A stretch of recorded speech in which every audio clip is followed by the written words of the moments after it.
গোলামের পুত ওই খাড়া খাড়া কইতাছি গোলামের পুত খবর দেখ ঘরে কিন্তু বাইরে আনিস না বাইরে মারামারি করলে মানুষ কিন্তু খারাপ করবো রাস্তার মানুষ তুই আমার ঘরে আরেক মেয়ের মেসেজ দেস বউ ভাল লাগে না নাইকা ভাল লাগে তো না আজকে তোকে আমি খাইছি খবরদার খবরদার একটা কোপ আমারে দিছ তোর 14 গোষ্ঠী তো কেউ নাই আছে তোর মায়ের দুইটা ছাগল ছাগল সহ আজতে ঢুকাবো আমি ডরাই তোর ডরাই আমি হ্যাঁ এইসব থানা পুলিশ হাজত কোর্ট কাছারি দেখা পাইছি এই ময়না আমি তোর মতো মালিক রে কমাইয়া তারপরে সে হজম করার ক্ষমতা এই ময়নার আছে কি মনে করছো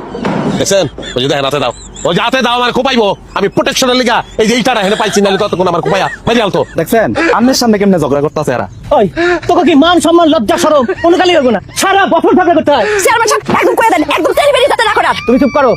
তুমি অতিরিক্ত কথা বলো হ্যাঁ চেয়ারম্যান বুঝছে না তুই যে অতিরিক্ত কথা কস এটা চেয়ারম্যান সাহেব বুঝছে এই তুই কিসের জন্য গ্রামের মধ্যে পুলিশ ঢুকাইছস এটা কেমন কথা কইলেন ওই ক্ষমতা আছে আমার পুলিশ ঢুকাম গ্রামে আমি চেয়ারম্যান সাহেব হ্যাঁ পুলিশ ঢুকাইছে একদম ঢুকাইছে ওই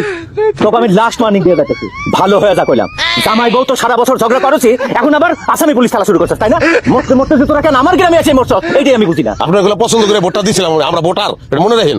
বাপ রে বাপ ওই বেটাই ভোট দিয়ে কি তোমার মাথা কিনে নিছস তোরা কি ভোট দিছস ইচ্ছা মতো গ্রামের মধ্যে যখন দেখা নিছস ঝগড়া করার জন্য দাঁড়া যা বসো না কারণ সবাই মাইন্ড করছে বাইগান বাবাচ্চি যাই তুমি না কইছিলা আজকে আমার পায়েস দেখা হয় ও পায়েস খাওয়া মতো আসি আসসালামু আলাইকুম দাও আমার হাতে দাও পায়েস খেতাইন তেরি বের করবি না, আমি তো স্বামী তোর হাত আমি দেবো এই যে দাও খেলাম আমার হাতে এখন আই লাভ ইউ কো সোনাল কম দিলাম গুরু আই লাভ ইউ